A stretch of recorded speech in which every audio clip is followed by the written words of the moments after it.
Hello, everyone, and welcome to this event hosted by the Center for Geopolitics at Cambridge University in partnership with the Polish Institute of International Affairs in Warsaw. My name is Donatas Kupčiūnas. I'm a research associate at the Center for Geopolitics and a research fellow at Wolfson College. Today, we will be asking a very interesting question. Is there a Central Eastern Europe? Looking at historical concepts and contemporary projects to integrate the Baltic, Black, and Adriatic Seas region.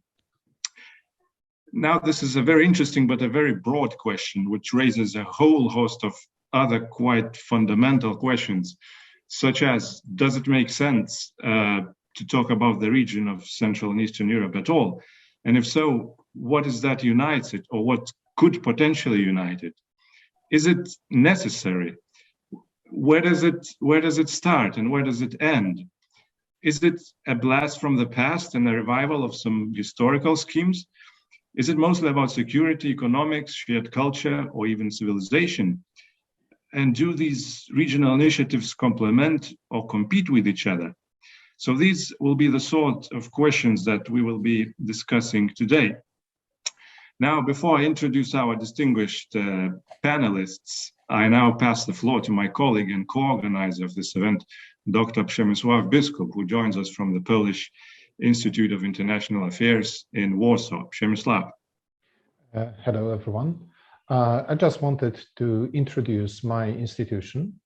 We are the biggest center of international expertise, international relations expertise in Poland.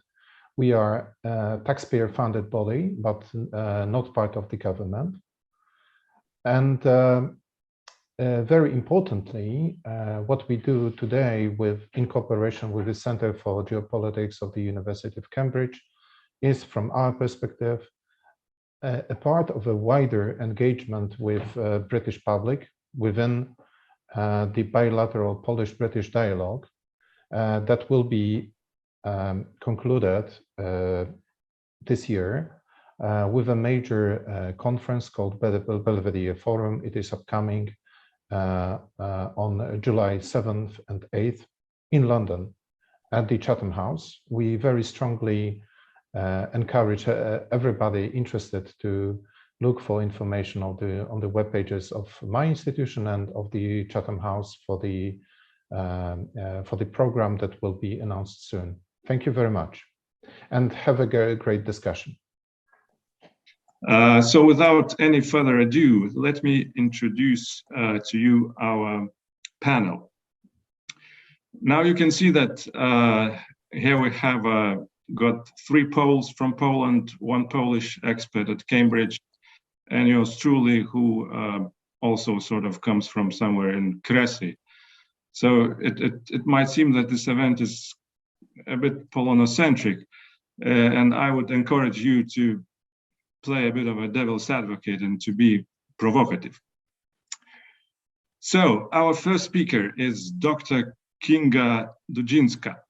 She's a senior analyst in the Central Europe program of the Polish Institute of International Affairs.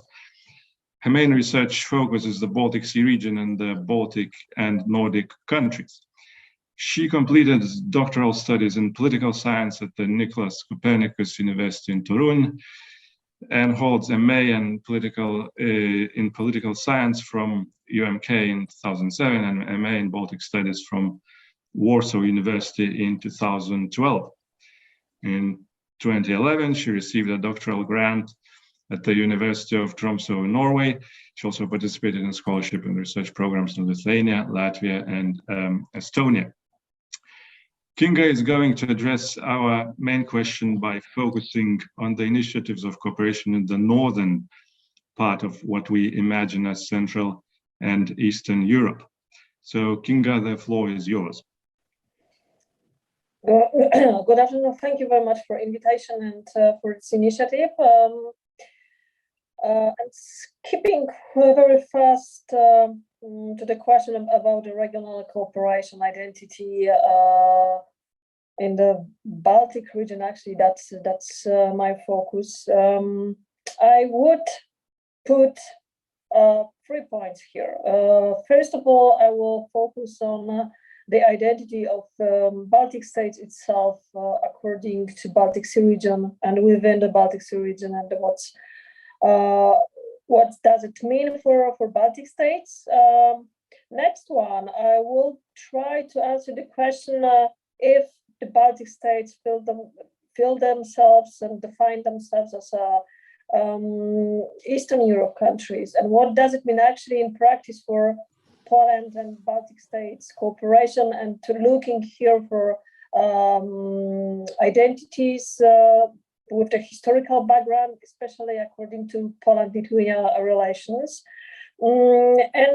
Let's start with this Baltic Sea region generally. So this is a topic which is already in scholar literature quite well looked through by different kind of identity policies, identity possibilities, and the starting point, of course, it is connected more with the Nordic, and after Baltic states regained their independence in 1991, then the general discussion about the common identity in the region starting, let's say, from the beginning after independence of the Baltic states, Poland, and collapse of the Russian Empire in this day. So here I would rather start with the point that Baltic Sea region is the way how the Baltic states are defining themselves as a part of the region. However, and here we have the background more of the regional cooperation and the background and the way how the Nordic countries define themselves when we are talking about the cooperation.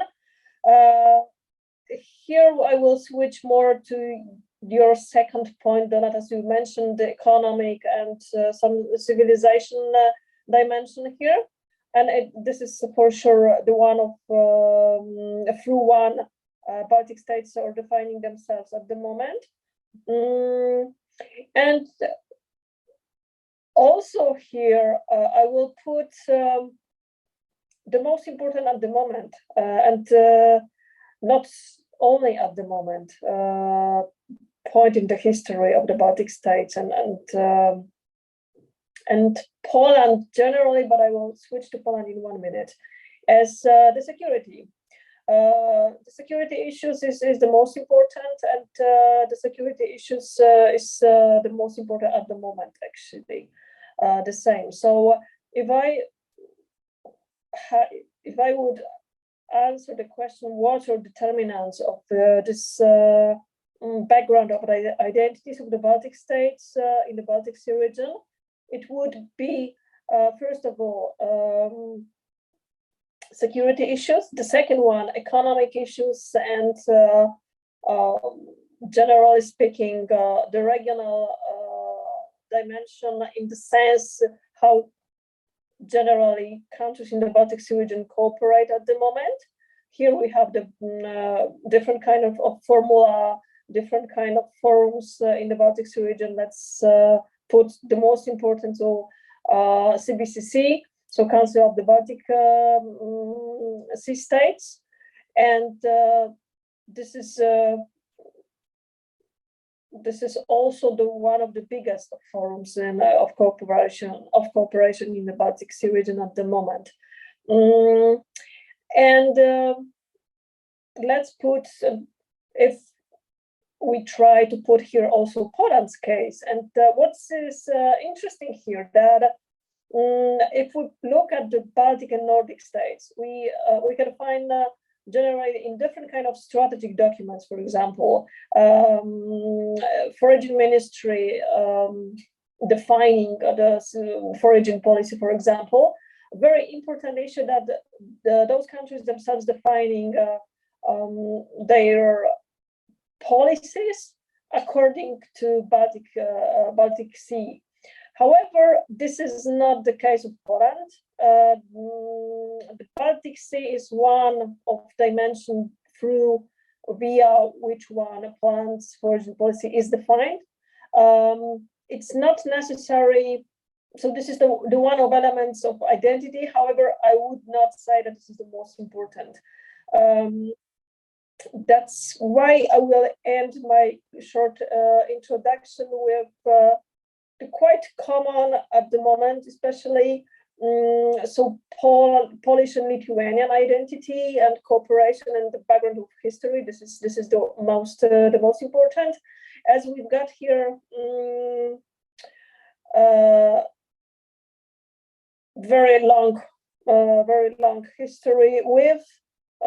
For example, last year we got the very important anniversary of the Third May Constitution. And what's important, however, at the same time, how even the history, which in case of Lithuania and Poland is not, of course, perceived in the same way, let's diplomatically say in this way. We've got different periods in Polish-Lithuanian relation, which or the perspective of which countries is quite different. And we can talk about it later. However, the fact that the last year's this anniversary of the Third May Constitution is the case of common anniversary, actually, make a very big proof and one step forward in this perception and identity, exactly. And that's just ending. That's the big example of this, how it can change in practice and in years, this perception and the way how countries build themselves, their identity. And I will stop here we can hear the rest of the panelists. And of course, I'm open to your question.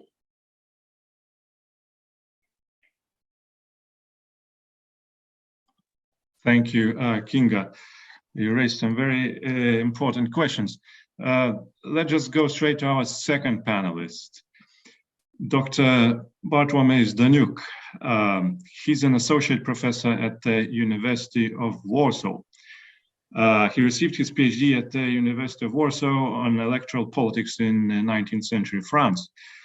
In 2001, he completed a scholarship program at the Sciences Po in Paris.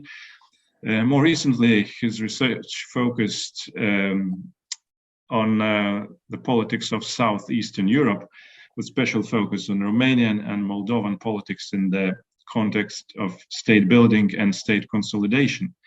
Between 2017 and 2022, he served as an ambassador of Poland to the Republic of Moldova. Bartłomiej. Thank you very much. Good afternoon or good evening, everybody. It's a pleasure to participate to this panel, and I am very excited to present this small introduction, and then, of course, to answer to several questions that you may have. So, if I may just start with some rather broad remarks. The central question of this panel is whether there is a single Central Eastern Europe. And so to answer to this question, we could say that every single group, every single area is heterogeneous to a certain extent. By definition, the answer to this question, is there a single Central Eastern Europe, cannot be just yes. But at the same time, there are several features, there are several phenomena which show important elements of unity. Thus, the answer to this main question neither can be just no. So we can say that answering to this question, we are somehow in between. We are in between. We are between the yes and between the no. So I would like maybe to start again, as it's just an introduction, and we can come back to different issues during Q&A, to mention that there are several factors. I think what is especially interesting from the point of view of my interest as political scientist, are geographical and historical factors, and they are both at the same time aspects, factors of unity and factors of diversity. So even let's have just a short look at map of Europe, of this part of Europe. We can say that, of course, we are a part of the same region, but each country state has slightly different geographical assets. There are countries with a bigger area or bigger size, and countries with smaller area. So, of course, they somehow perception, attitude, policy, or maybe even doctrine will be, of course, different.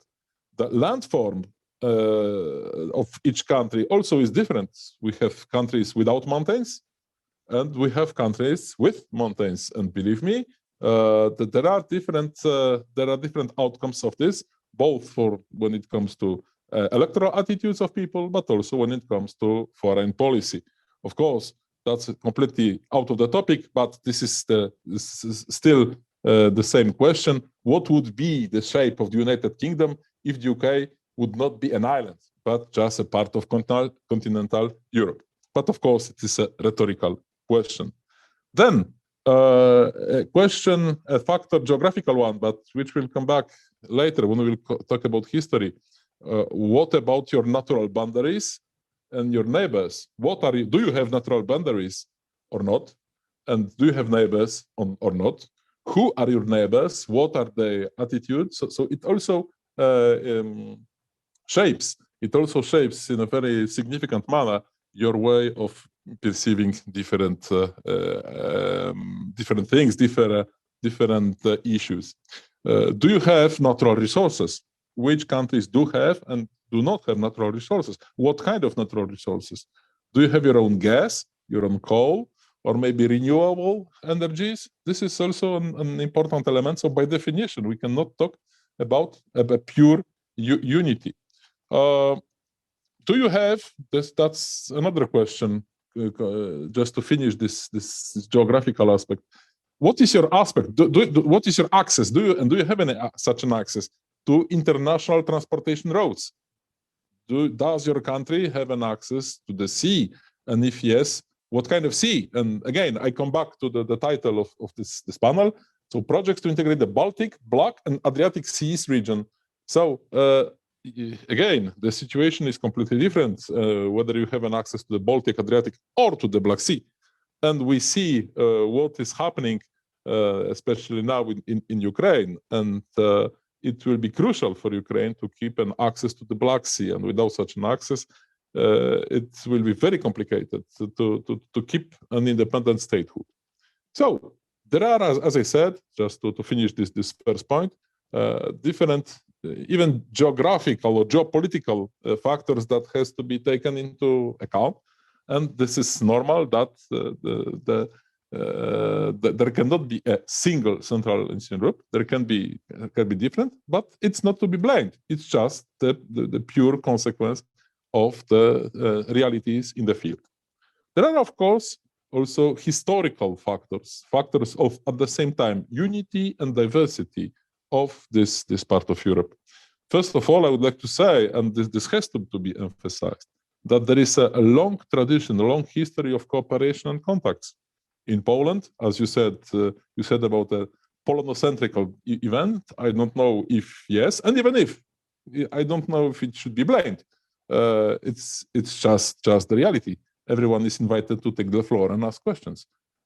In Poland, we like to remember the meeting, the so-called Congress of Krakow, which was held in Krakow, at the time the capital of Poland, in 1364. 1364, so the middle of the 14th century, so a long time ago. So and we are proud of these roots, which are very deep, of this cooperation between different countries.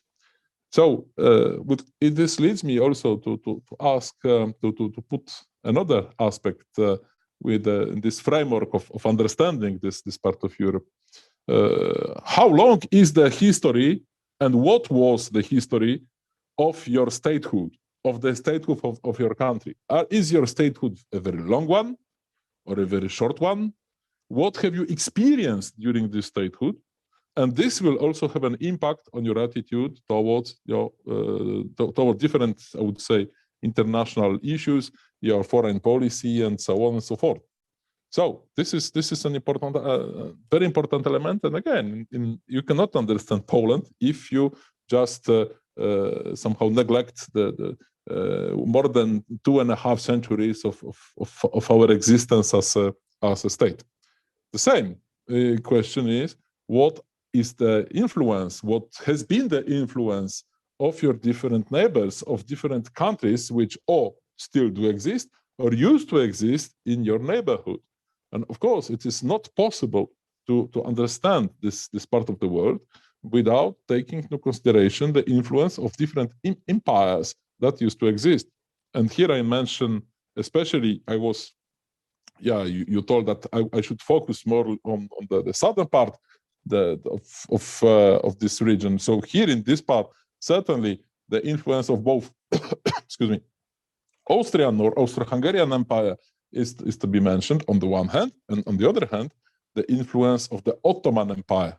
And this, and of course, we cannot avoid the influence of Russia. This is absolutely relevant even for Poland. In case of Poland, we should also mention the influence of Germany. So what can we say today? I would just give two examples. I will start with the example of my own country. In Poland, up to this very day, you see clearly what used to be the boundaries of different empires in the 19th century, because they, in a very surprising way, they coincide with the electoral map of today's Poland. This influence is still visible, not only in the architectural aspect, but also in the aspect of political attitudes of different people. Another country which also I think deserves to be mentioned is Romania. There is a very interesting difference between Poland and Romania. In Poland, we have mountains at the south of the country. In Romania, you have the mountains at the middle of the country. So they somehow divide the country into two parts, the northwest and the south and east. The northwest used to be under Austrian or Hungarian influence, then the south and east under Ottoman one. And up to this very day, you see huge differences between these two parts. So this is an element which has to be mentioned, and which will somehow allow us to understand why different countries have maybe slightly different attitudes. So very shortly, not to make it longer, there are also other categories of factors which can be mentioned. Of course, religious one.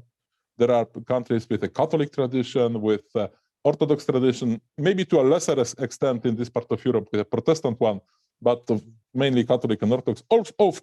Of course, especially in the Balkans countries with Muslim tradition. So this also somehow has to be taken into consideration, just to understand that there are different attitudes towards such, I would say, concepts like the state, the nation, the administration. That the attitude of people is different in different countries.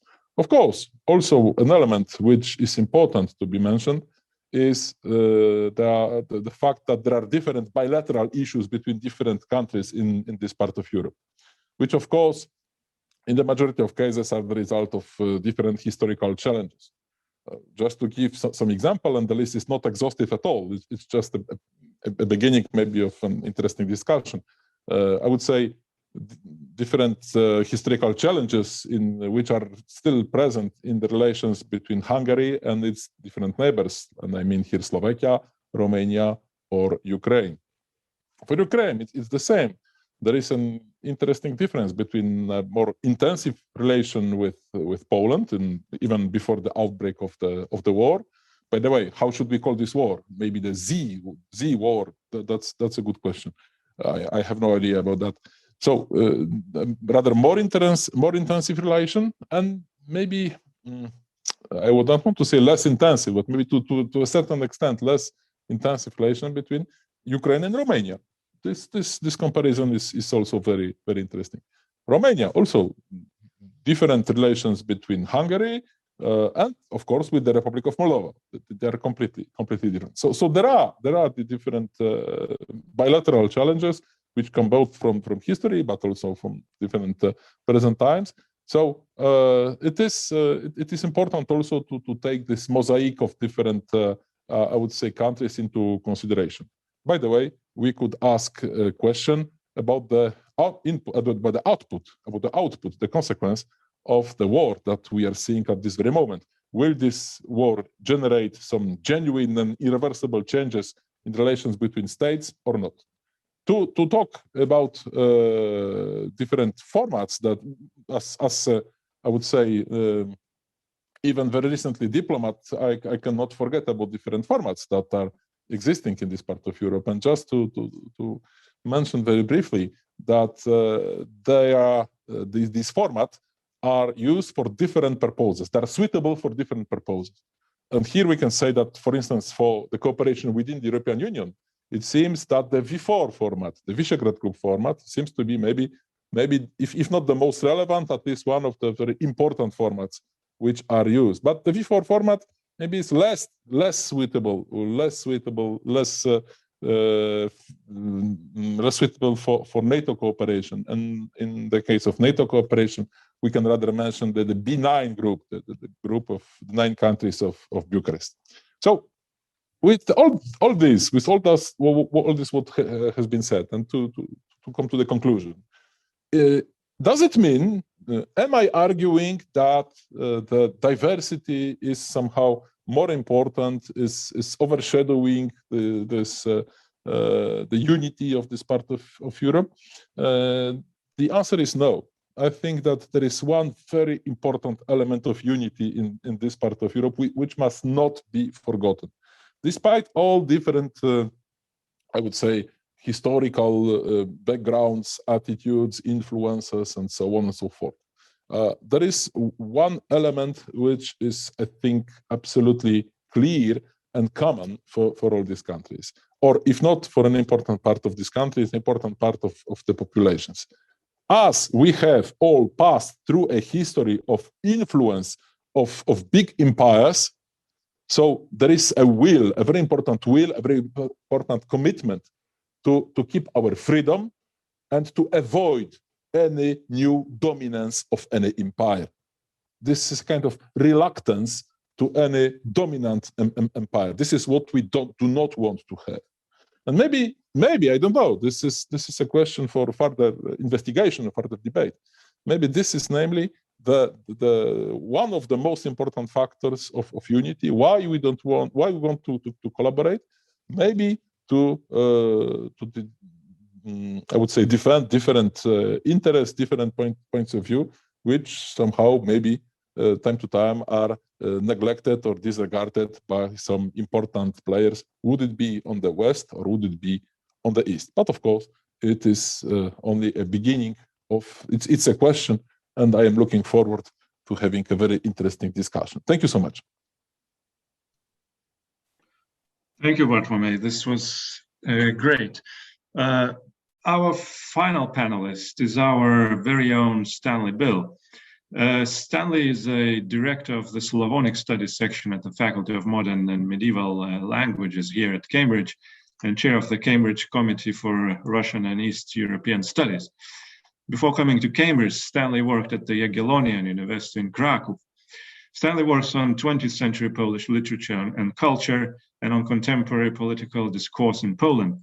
He has particular interest in populist discourse, post-colonial interpretations of Polish cultural and political history, religion and secularization, and Polish-Ukrainian relations. He has written on the current Polish government's approach to civil society, monism and pluralism in Polish politics, legacies of Polish Romanticism, and the works of Czesław Miłosz, Bruno Schulz, and Fyodor Dostoevsky. Stanley will discuss regional cooperation vis-a-vis structures such as the EU, and perhaps will also touch upon how it all works in the context of some of the more prominent bilateral frictions in the region. Stanley, the floor is yours. Thank you very much. Yes, I'm going to give a general introduction, echo some of the points that have been made by the guests who have more specific expertise than I do. So I may make some naive points and ask them naive questions and looking at things from a general perspective, from a historical perspective. But one thing I think we're going to want to move on to from where we are now, which is a general outline of what the countries in the region that we're looking at may have in common and what may differ between them, is to look at the specific political projects that have been constructed, particularly in the last 5 to 10 years, aiming at tightening those relations. And they're aiming at tightening those relations in particular interests. And they have been driven by particular partners, and some other partners in those projects, for example, the Three Seas Initiative, view it more skeptically than others, even those that participate. And that's something that would be interesting to talk more about. And I think in that context, that's a specter of Polonocentrism that we talked about before with respect to the panel also looms quite large, because a number of those political projects have been initiated or driven with the particularly prominent participation of Poland, and sometimes using concepts that other partners in the region are a little bit suspicious of. For example, the Three Seas Initiative, which is not so warmly received in the Czech Republic, for instance, or the Lublin Triangle and the Lublin symbolism of the Union of Lublin of 1569 and the Polish-Lithuanian Commonwealth can be and has been interpreted rather differently by historians in Lithuania and Ukraine at different times. So those are interesting questions where there are both opportunities and risks. But I want to make 3 main points. The first one is to echo, in fact, some of the ideas that Bartłomiej laid out about the region and answering the question, the intentionally naive question of our panel, I suppose. The second is to talk about internal heterogeneity of the countries in the region, not just heterogeneity among the countries of the region, but within the countries inside it. And finally, just to start some questions about what impact Russia's invasion of Ukraine has had on these various initiatives for regional cooperation, how we might assess those at this very early phase. So the first point to make briefly, and repeating some of Bartłomiej's ideas, is of course we can't talk about a singular Central and Eastern Europe, as we can't talk about a singular Southern Europe. You know, there are some characteristics that unite Portugal, Spain, Italy, and Greece with respect to their problems with the Eurozone, with respect to certain security questions, with respect to migration, but there are also things that are very, very different about those countries. And when we're talking about Central and Eastern Europe, and particularly the countries of the Three Seas Initiative, we're in fact speaking of almost half the member states of the European Union. We're speaking about around a quarter of its population. And therefore, clearly, we're going to see diversity, and it's going to be impossible to talk about one entity that shares the same characteristics throughout it. So obviously, the answer to the question of the panel is no. But if I can give my first pass at some of the characteristics that do unite these countries, or that these countries share at least, it often doesn't unite them, but some characteristics that they might share. The first, and I think it's a really important point, I want to repeat it from what to take it up from Bartłomiej's ideas, is we can look at this in the broad historical sweep as post-imperial space. These are countries that occupy a post-imperial space for the most part, with a couple of exceptions that did not exist before the First World War. And until 1989 or 1991, were not fully sovereign or independent, and were part of this sort of penumbral area of the influence of what Serhiy Plokhy, the Ukrainian historian, calls the last empire, the Soviet Union. That is, of course, very, very recent history. Most of the countries that we're looking at in the region here are post-communist countries. That's another aspect. Most of the countries in the region are new EU members. Most of the countries are net beneficiaries of the EU budget. Both of those points are significant when it comes to how those countries represent themselves, understand themselves and their interests with respect to other countries in the European Union, and they affect the way those countries interact with other countries in the European Union.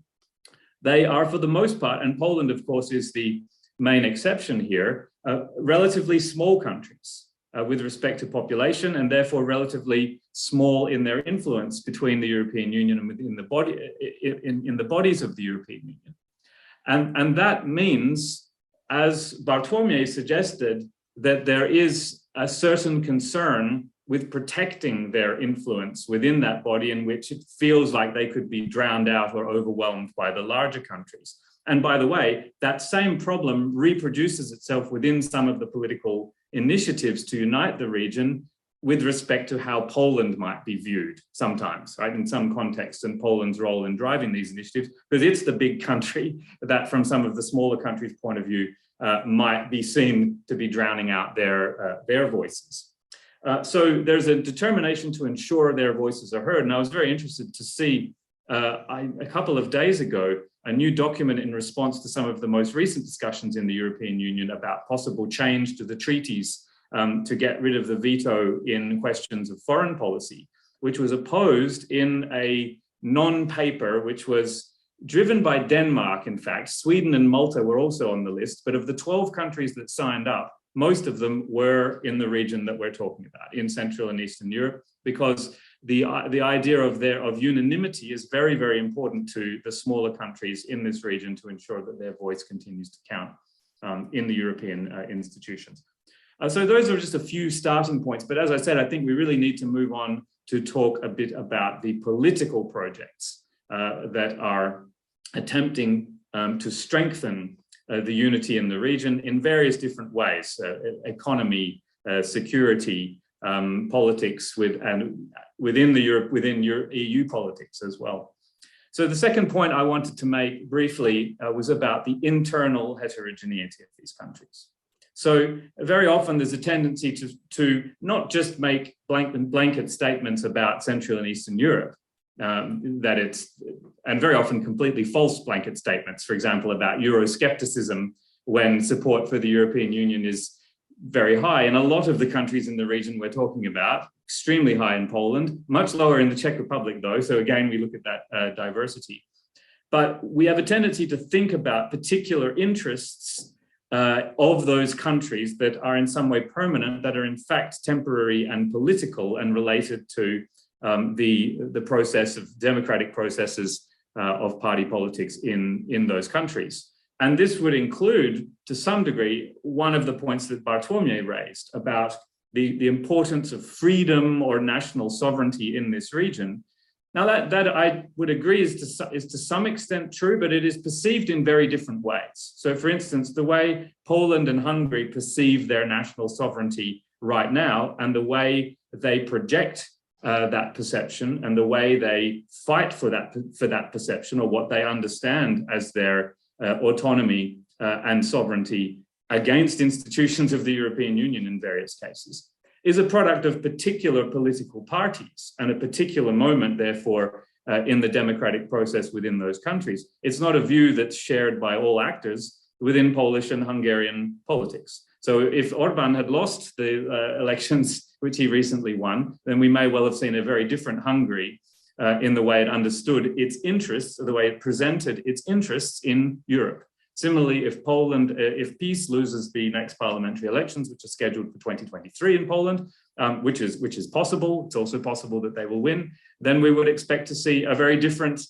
Poland, as well as to see a very different set of relations between Poland and Hungary, by the way, since those countries obviously support each other and protect each other from certain consequences of their actions in the European institutions.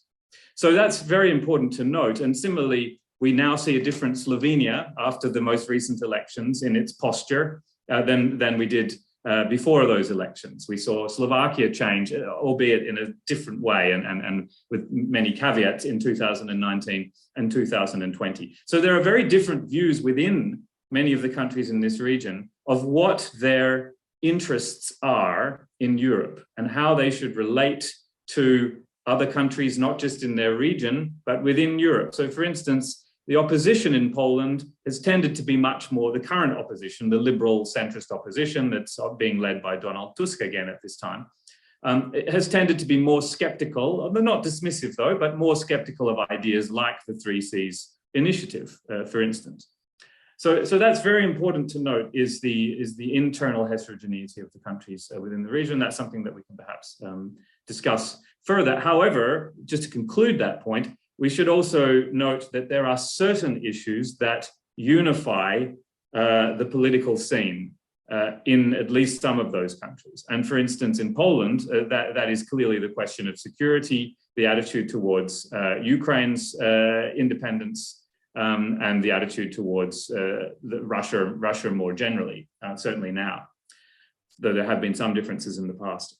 So the final question, which perhaps can lead into some of also the discussion of the specific political projects that we're talking about, is so the 3 Cs initiative, the Bucharest 9, and so on, would be how do these cooperations look in the light of Russia's invasion of Ukraine?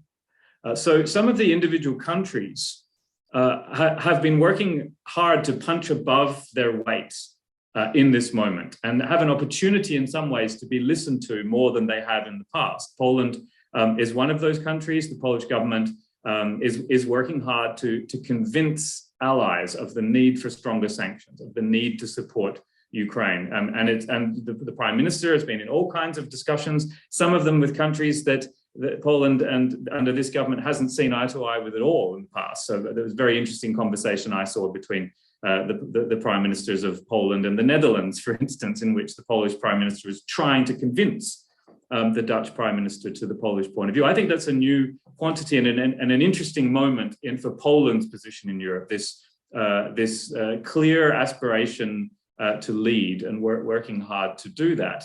There are other smaller countries, the Baltic countries, Slovakia and the Czech Republic, that are very much punching above their weight in the way that they're making their voices heard and the way they're contributing real help to Ukraine and seeking to convince, again, partners and allies. But in terms of the opportunity, perhaps, that some who believe strongly in the institutional forms of regional cooperation that would allow this entity between the seas to really come into its own. I mean, so far, there's not much happening in that regard. And for those, and mind you, there aren't very many, I think, that have an unrealistic view, even in Poland, where those ideas are espoused most strongly. I think there's a realist view of how much they can achieve and that there are certain kinds of cooperation that are possible in certain areas, but not always, and between some countries. But nevertheless, I think it is a disappointment, and probably a disappointment for some of the states in the region, that there hasn't been quite the unity that might have allowed this opportunity really to be seized, particularly in the situation where Germany has obviously been lagging and wishing, to put it kindly, not to lead, or to put it unkindly, being recalcitrant in the way that it's approached. Certainly from the Polish point of view, that's the way it looks, and from the point of view of many of the countries in the region, in its response to Russia's invasion of Ukraine. But there hasn't really been a very unified response of the whole set of countries. There certainly have been clear cooperation between certain groups, but obviously this is where the very different interests and perspectives, including different perspectives on that post-imperial, on that imperial past that I mentioned earlier, get in between, get in the way here. And obviously, the obvious one is Hungary and Hungary's position, which has certainly created the greatest tension that I have seen, that we have seen between the current Polish government and the current Hungarian government over Hungary's unwillingness to follow through on sanctions or to support sanctions. And then countries like Bulgaria that are just somewhat divided internally in their views of the war. And so this means that if one was looking for a regional response that would really bring the region as a region, which is what the topic is in a way, onto the scene as a player, that certainly hasn't happened, but individual countries have been very prominent. And I'll conclude there, and apologies for going slightly over my time. Thank you, Stanley. You raised some excellent points.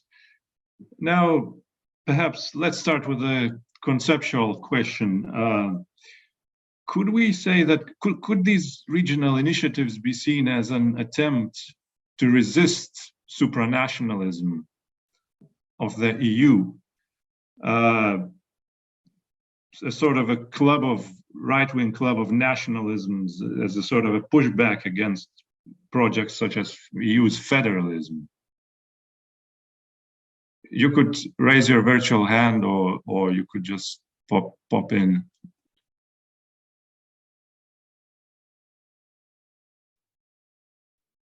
Well, I mean, Stan. I can jump in. I think there is an interesting paradox here, certainly, about the way in which, and this is what I was pointing towards previously, that from the point of view of some countries. So, for example, I mentioned the Czech Republic with response to the Three Seas initiative, where it's a lukewarm response from the Czech Republic from the beginning to the Three Seas initiative, with a sense that this was a project that was being driven by Poland. And of course, the background of this project is this sort of Pilsudskian idea of a sort of federalism in this region, and harking back to the Polish-Lithuanian Commonwealth, which famously stretched almost between the Black Sea and the Baltic Sea. And so, it's certainly the case that there's this paradox that I think to some degree that is the way that Poland has perhaps perceived this project, that it's supposed to be to create a counterbalance to allow Poland through this format, through these institutions, to have a bigger voice in the European Union and European structures, and to push back on some of the dynamics in the European Union that the current Polish government at least does not view favorably, including what it sees as interference in its domestic affairs with rule of law and so on, and the actions of the European Commission and the European Court of Justice. So there's the sense that a sort of counterbalance could be created, but on the other hand, the counterbalance, and part of that is the idea of protecting sovereignty, national sovereignty, against the incursions of the European Union. But on the other hand, the counterbalance can only be created by another act of sharing sovereignty, right? Or of a kind of sort of obviously not in the formal sense, but in the sense of creating a sort of cooperative arrangement in which one combines one's interests with the interests of another country. And so from Poland's point of view, Poland, of course, in that particular cooperation is the Germany, so to speak, right? Or the France. It's the big dog in that cooperation. And so, of course, it sees the possibility to perhaps drive its interests through those kinds of institutions, but not all of the other partners see it that way, or at least they have some kind of skepticism. Now, of course, I'm oversimplifying here.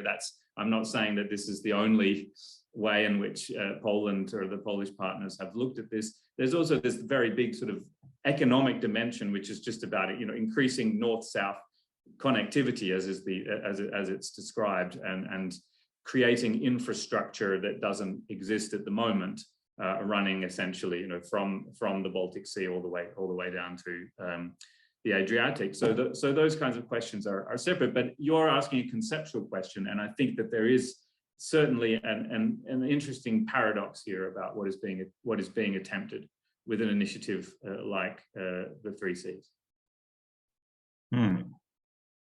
Any other comments?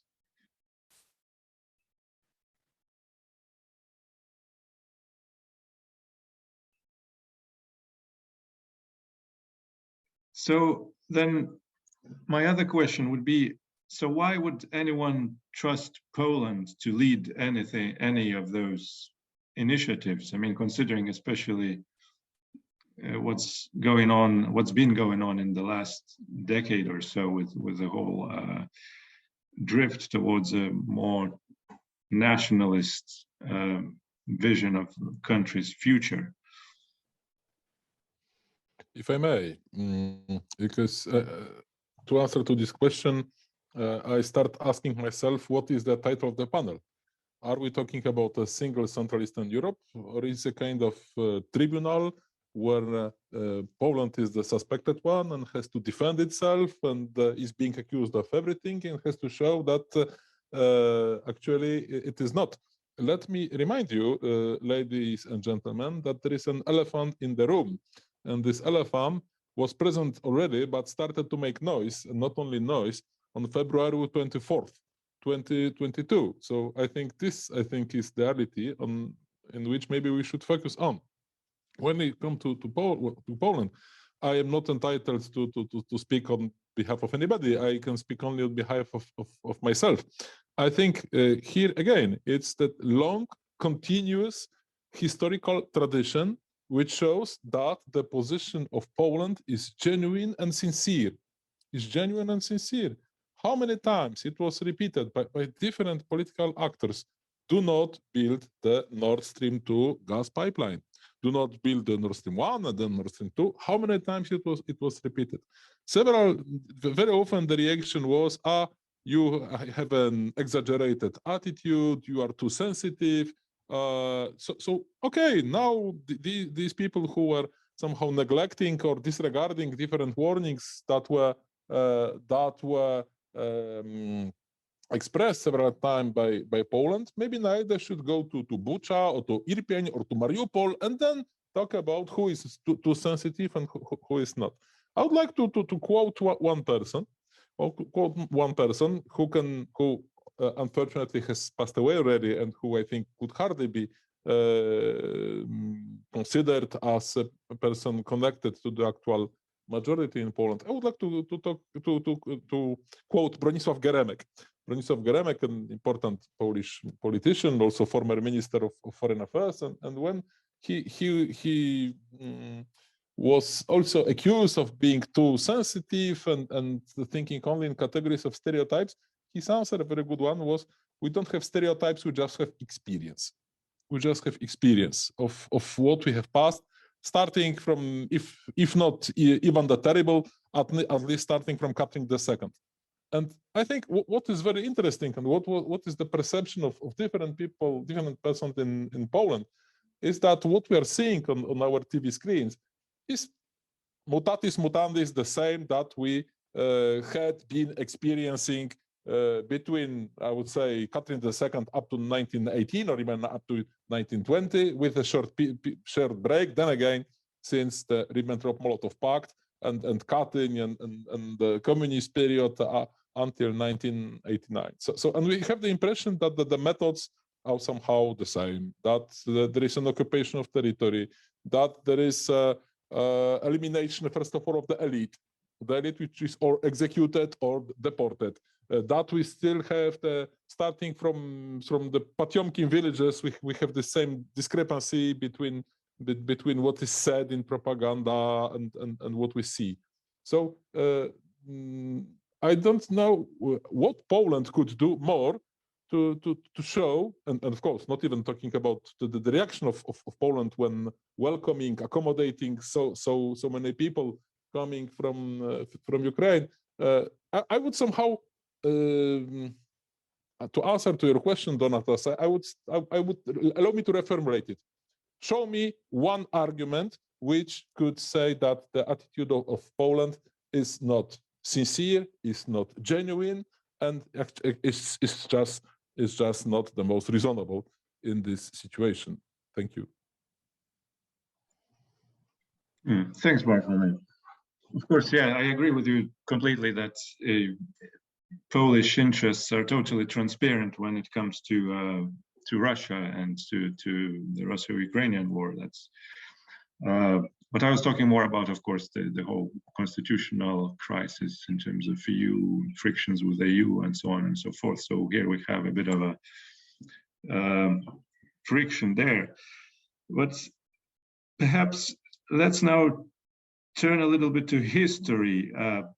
Some of these initiatives, for instance, the Three Seas initiative is at least loosely based on this Pilsudski concept of the intermarium. What would you say is left there of what are the historical continuities of some of these initiatives? Is it the idea that Russia needs to be pushed as far east as possible, for instance, or is there also, did we inherit also something else, especially in Polish thinking here?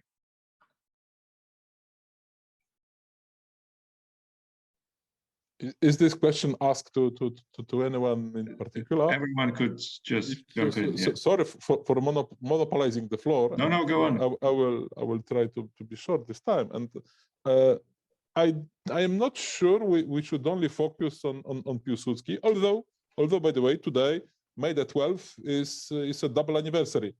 is first of all the anniversary of the coup that Pilsudski organized in 1926, so May the 12th. And also today, May the 12th, is the anniversary of his death. He passed away on that day in 1935. So it's so just to mention it. But I do not think that different attitudes, ideas, or projects should be limited only to this person. I think it's a much broader concept. And I mentioned already the Congress of Krakow in 1364, led by the important Polish king Casimir the Great, who was the last king of the Piast dynasty. Then Stanley mentioned very correctly the Union of Lublin, which was one of the different unions. And here one slogan, which I think is very relevant up to this day. Slogan coming from that union, but which is still true, is the slogan of free with free, equal with equal. So we are all free, you are free, we want to be free, we are all equal, and we want to do something together, keeping our freedom, keeping our equity between us. And this is the attitude. It's not only connected just to Pilsudski or not. There were different politicians, and there were different versions how actually to rebuild the I would say geopolitical architecture in Europe after the World War I.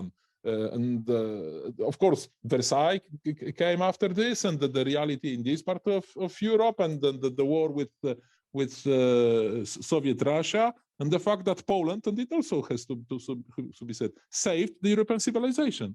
In 1920, we saved the European civilization. If we had lost the war in 1920, the Red Army and Tukhachevsky would arrive after some weeks to Paris and maybe to London. So this has to be said. So we have the historical right to talk about different projects for the future in this part of Europe. I don't want, because you said this so-called constitutional crisis, I don't know if it's relevant to the topic of this panel. There are if yes, then we should also present different points of view, and I think this could be the most objective one. But what I am arguing is that actually it's not it has to be perceived, and I am speaking on behalf of myself. It is my perception, but I think that it is shared by an important category of Polish people, regardless their political opinions. Do they like the actual majority or not? If you are in the opposition to the Peace Party and the actual majority, it does not mean that you are against different ideas of integration. And I am not sure, again, if you ask people about concrete, specific aspects connected to the 3Cs initiative, whether they will able to answer, because it's a very sophisticated knowledge. But even if they are not maybe fully aware of all this aspect, they feel something in the bottom of their heart. And what do they feel? Not at all a kind of imperialistic or colonial will to dominate the different countries. It's just the fact that we are a part of something which is common. It does not mean that we should coagulate in something unique. It does not mean that we should be a kind of huge, big, I would say, structure which, like a vacuum cleaner, should catch everything. No, we are equal with equal, free with free. We are different, but we want to be a part of something unique. And if I may also just maybe to finish this, sorry for being long. I remember very well when we were joining the European Union in 2004, and when the referendum was held in Poland before this in 2003. Actually, what were the two main arguments? The first argument is that we come back to a structure from which we were cut against our will in 1939 and then again in 1945. So we come back to an area which is our natural place. And at the same time, the other aspect was, what is this natural area? How we were perceiving the European Union as a space of four freedoms. The freedom of the circulation of capital, services, people, and so on and so forth. So this was this perception of an area when we keep our traditions, we keep our independence, we keep what is the most precious thing for us, and at the same time we belong to a common area, and this is how it was perceived. So and maybe here I think we could use this element to go deeper in the analysis of different relations between the authorities in Warsaw and different institutions in Brussels. But also this attitude is exactly the same concerning countries which are not a part of the European Union. And this is why Poland, and it also I think has to be emphasized. And this is actually what I was repeating, being posted as ambassador. Let us imagine that now in the European Council, you organize a voting, and countries have to vote. Which country is in favor of extending the European Union? Would it be to the Western Balkans, or would it be to the Eastern Partnership countries? And I can assure you that Poland would vote yes for everybody, all the Western Balkan countries and Eastern Partnership countries. I am not very sure that all countries would vote like Poland. So the question is, who is the most pro-European?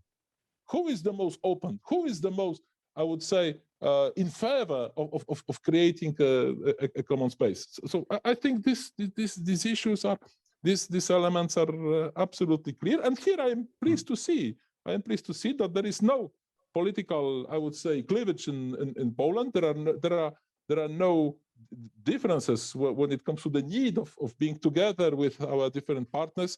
Would it be the actual majority or the actual position or whatever? Sorry for being low. I hope that maybe other colleagues also be able Stanley, to. you wanted to jump in? Or is Kinga? We seem to have lost Kinga. I was thinking. Yes, Kinga I was also looking for. Yeah. I wanted to defer to Kinga, but since she's not here. Yes.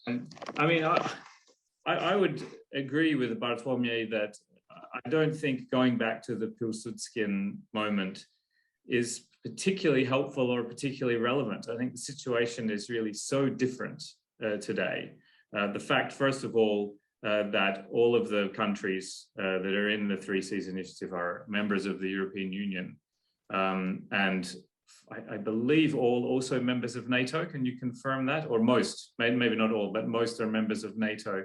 So the security situation for those countries and the degree of their involvement with supranational institutions that partially protect them. And this is again the paradox for Poland, that on the one hand, there's this concern about lost sovereignty or about protecting sovereignty, as Bartłomiej mentioned before, but also the fact that Poland's security is in institutions that partly dilute sovereignty, which obviously the European Union does. So for me, I would agree that the situation is very different. And in fact, I'd be interested to hear Bartłomiej talk a little bit more specifically about the elements of the Three Seas Initiative cooperation that he described, because what I see, even though it's very ambitious in the way that it sounds, the reality of the practical effects are a little more modest, but also important, as I mentioned before,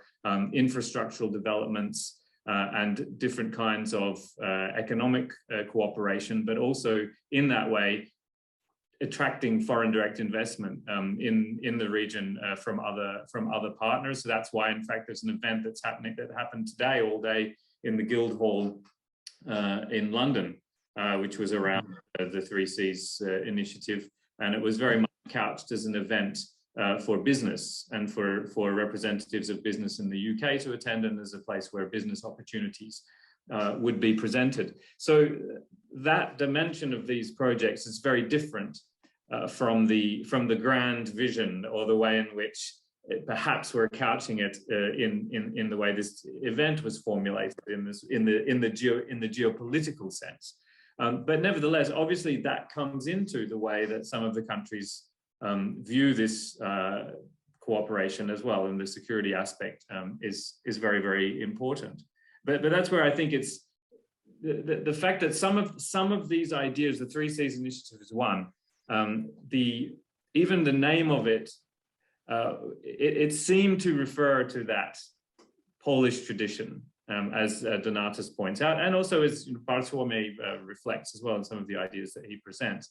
And in some ways, I wonder at times whether that's counterproductive, whether the framing of it in that way is what sort of raised the concerns of the Czechs. And I think Bartłomiej and Donatas, you were talking across purposes a little bit before. I mean, the question of the Russian war in Ukraine is a somewhat separate one. What I think Donatas was asking about was simply the question about the cooperation in this region, and how Poland is able to convince partners that might be more skeptical about it to participate in a wider way. And in that sense, it doesn't matter, who's right or who's wrong, as you were sort of suggesting. It's about perception. It's about convincing partners. And I suppose that's what Donatas was asking about. But I mean, it would be interesting to hear from the audience as well, some questions. Oh, absolutely. We'll have the last 10 minutes. But perhaps you could tell us a little bit more. I mean, I suggested this business angle and the construction of infrastructure, for example, north-south road and rail, rail connections from the ports in the north to ports in the south, and so on. And they all seem like important initiatives that clearly are in the interests of the countries in that region. Can you tell us a little bit more about it? Just before we leave Yes. before we leave Pilsudski to rest, I mean, just listening to Bartłomiej, it was, all security, Russia. So that's what connects it to history, because Pilsudski's ideas was all about that primarily. He was. But I guess my point that in practice, these cooperations, these initiatives haven't yielded very much in that sense, in the security sense. And there are some partners in those initiatives that simply don't see that as important. Hungary, and then we could ask, and they're really only interested in the economic business angle. And that seems to me where there perhaps has been more progress. And I'd be interested to hear a bit more about that from an ambassador of Poland in the region. So first of all, I am pleased to see that Madame Dudzińska-Raś is back. So yes, this is the first element. The second question is, I'm not quite sure who is the moderator, Donatas or Stanley. So that's no, it's a democracy. It's a democracy. So the third point is, as you know, I stepped down from my duty of ambassador. So this is, I am not present here in this capacity. I am in my capacity of political scientist. And the only thing, just very briefly, if I may, I think even the fact that what you have mentioned, the question that you asked, is an evidence itself of the fact that Poland cannot be presented as a kind of geopolitical monster who would like to oblige anyone to follow its point of view. Yes, when it comes to the Three Seas initiative, it is definitely too early to say how it will look like.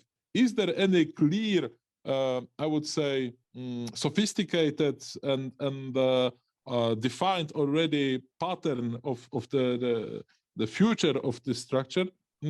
Very probably no. It's still under construction namely because it has to be constructed in I would say, as a result of a decision taken by all the members. There were different suggestions, for instance, of Polish authorities, I think 2 years ago, somehow to institutionalize this cooperation, to create a secretariat maybe of the Three Seas initiative. And it's, for now, there is no consensus on this among the member states. Of course, there was the pandemic, then the war, so maybe there are different issues. Of course, there was also a change in the White House. The former president used to support this idea. We remember his visit to Poland if I'm not mistaken, in July 2017, when he gave his clear support to this initiative. So the question is, it is under construction, and it is not to be blamed. On the contrary, it is to be recognized as a free process of discussion between different countries. This is one point. And the other point is how I do perceive it. And again, it is my very personal impression and not the official position of Poland. We are in a kind of symphony of different formats. There are different formats, and we cannot take them into consideration separately. We are both, I mean, we are at the same time members of different organizations or structures and formats. There is the European Union, there is the North Atlantic Treaty Organization. There are different formats that work within the EU or within NATO, and there are different informal groups of the different meetings. There are different ad hoc or like-minded formats which somehow are created. This is absolutely normal. And what is and only working together? The OSCE, of course. Let us not forget that Poland has the chairmanship in office of the OSCE this year. So there are different formats. The question is which of them fits the best to the purpose, and this is the idea: how to use the best format and how to create a majority, how to create a coalition of people, of countries who think in the same way. The question is the existing, I would say, but this is not the story. I don't think this is the topic of our panel. The question is, what is today the real, what are the processes, which the decision-making processes within the European Union? Who are the most important game players? And how the interests of this part of Europe are somehow taken into consideration? This is the point. We can put aside the politics, because in 20 or 50 or 70 years only historians will work on that. The question is, are there genuine issues and genuine problems? And my answer is yes. I am not saying that this politician is right or not. I'm saying that there is an issue. And with the 3 Cs also, what lays at the, I would say, at the basis of this project is that even with the money coming from the European Union, it will not be possible to close the gap as quickly as we would like to, the gap, the discrepancy that exists between our part of Europe and the western part of Europe. And the gap, which is not our fault, it is not the result of our mistakes, it's the result of history, the fact that we were abandoned by our allies during the World War II. And this is a very important element. We do not consider the European Union as a gift that is given to us. No, this is a natural compensation of history, natural compensation of attitude of different countries towards our part of Europe. And this is the starting point. Of course, we can have different points of view, but let us discuss. Let us discuss and let us present different arguments and let us try to find a common solution. We are condemned to succeed because we can change politicians, we can change slogans, but we will not change geography. We are neighbors and stuck to be neighbors forever. And the future, of course, will be very beautiful. Thanks, Bartolome. Before we jump to audience questions, I just have one question for Kinga, perhaps.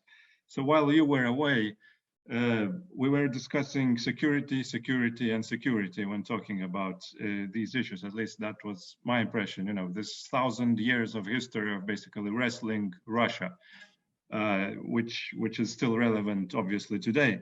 But I mean, I was just thinking, if we removed the single aspect of security, would there be anything left of this region of Central and Eastern Europe? And if so, what would it be? Kinga, you were talking about some sort of regional identity. Could you perhaps just give a quick glimpse into that? At the moment, I'm actually wondering because, in my opinion, and as fact, I'm dealing generally Baltic region and regarding especially energy and security issues. So that's my background actually. So that's it will be a little bit hard to find something, especially having on the table today's almost clear decision of Finland to join in NATO, and the discussion between and with Finland, Sweden, and NATO, and the strongest argument to have for this that the security issues are on the top at the moment, and it is really, really hard to find something else. The interests, security and interest, maybe that's the second one, and here a little bit to make a step forward regarding what's happening on the EU level, and talking about this supranationalism or federalism in the EU, and which of kind of different formats or against EU initiatives or concur a little bit for those. And here we can have two different kind of perspective on this, because even taking the Baltic Sea region on the agenda, within this region we've got a little bit more about 20 different kind of formats which are concur for each other. However, they still switch within and play around. Because we've got the Nordics, we've got the Baltic itself, we've got Nordic Baltic, we've got Nordic Baltic Great Britain, CBSS, as I said at the beginning. So the security I will still live. The second, a little bit connected with energy, but not in the sense of interest, we can say. Yes, so this whole integration and playing or making policy and politics more against Russia at the moment, and these energy issues are very, very important here. But step back or forward, actually, I'm thinking about the climate policy and this green agenda in the policy. And this is actually at the moment still very strong argument of Nordic and Baltic itself. Even first, all the Baltics, also Poland, have planned to switch from Russian sources, and Baltics itself even having there is itself problems with this all green policy, still are fan of those climate policy issues. So in this region, this is quite important element. I know. Yeah, for young people, element of identity, if we can say so, at the moment. So I will mix those kinds. However, security, interests, and maybe the new one, identity level. So this green ecology issues. Thank you, Kinga. So we've got two interesting questions. One, I believe, has already been covered. Darius Lis is asking, what is the incentive of smaller states to agree to Polish leadership, or lack of this, instead of the EU? I think we've asked that question already. I've got another very interesting question. Brian Ing asks, on my visits to my daughter living in Serbia, Serbian people often tell me that when things get bad, Russia will come to our aid. My question is whether the concept of the Slav state, which drove so much misery in previous years, is still a strong force in the region. If someone wants to answer, the answer needs to be quick and to the point. Maybe if quick, the question is whether such a concept, I mean, is in any way relevant. I mean, it's of course from the I would say scientific point of view, it is clear that there are people who speak similar languages.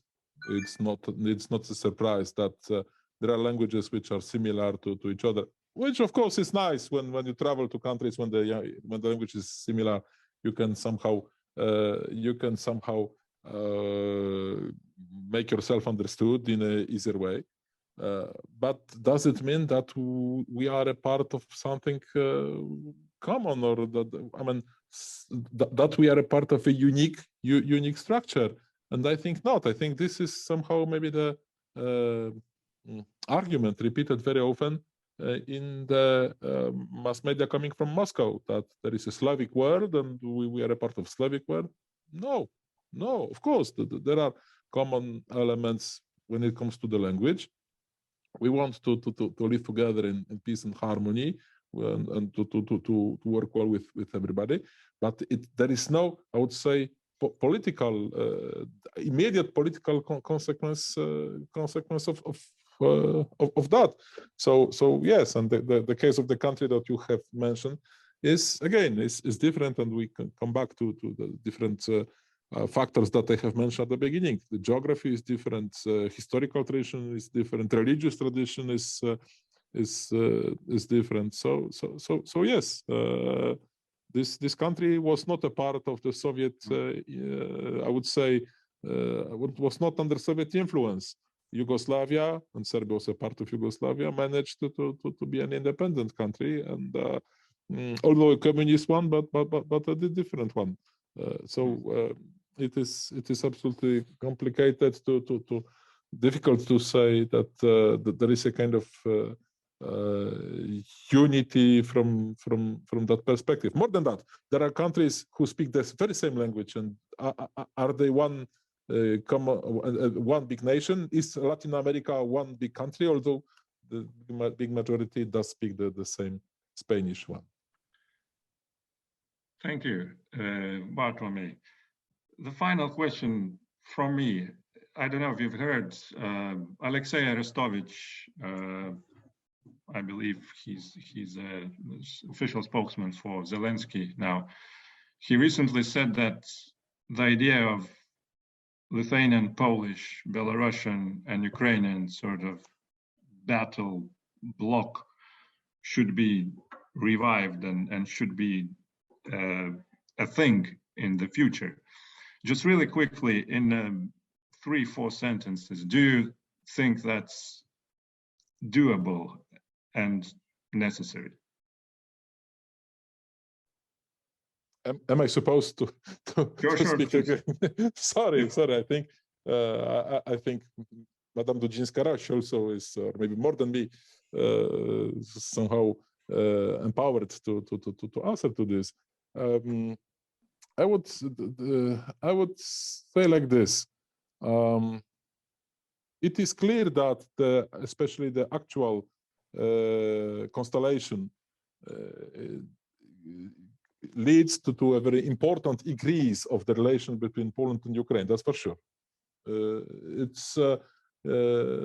And we see it with your. I mean, you see it freely walking in the streets of Warsaw and other Polish towns and villages.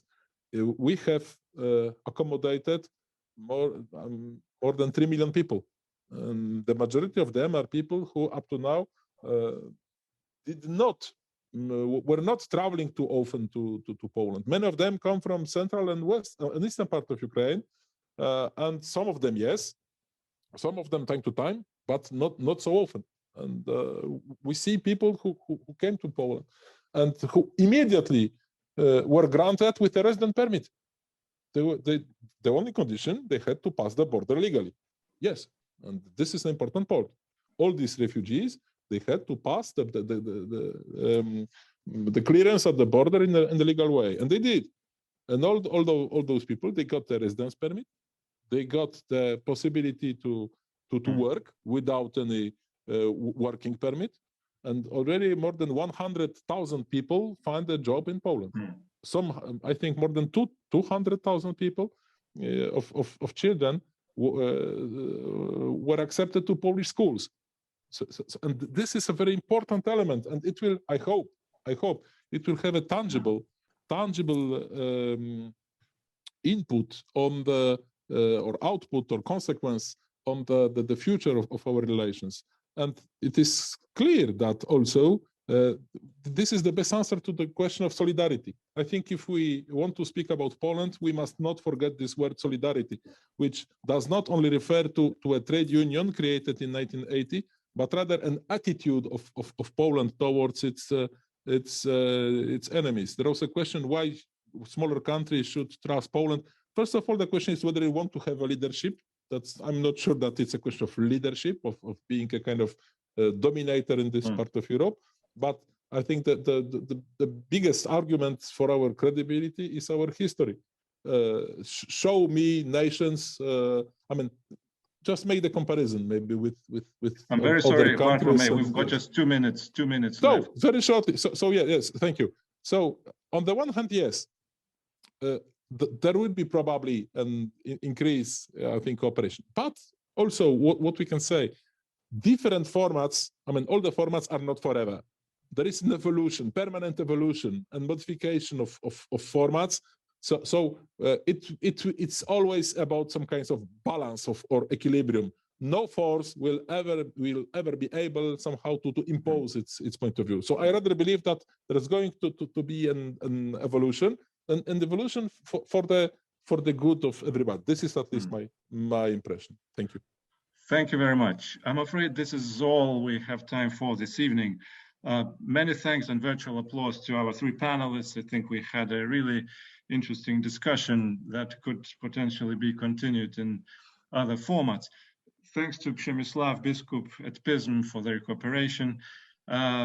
Thanks to our audience for your excellent questions, and special thanks to our research assistant, John Freeman, for helping us to run this event.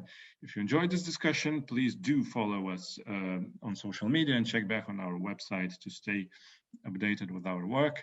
The video of this event will be uploaded in a few days and links will be on our website. The center has also its weekly geopolitics podcast, and all the episodes can be found on our website. So thank you very much and goodbye. Thank you.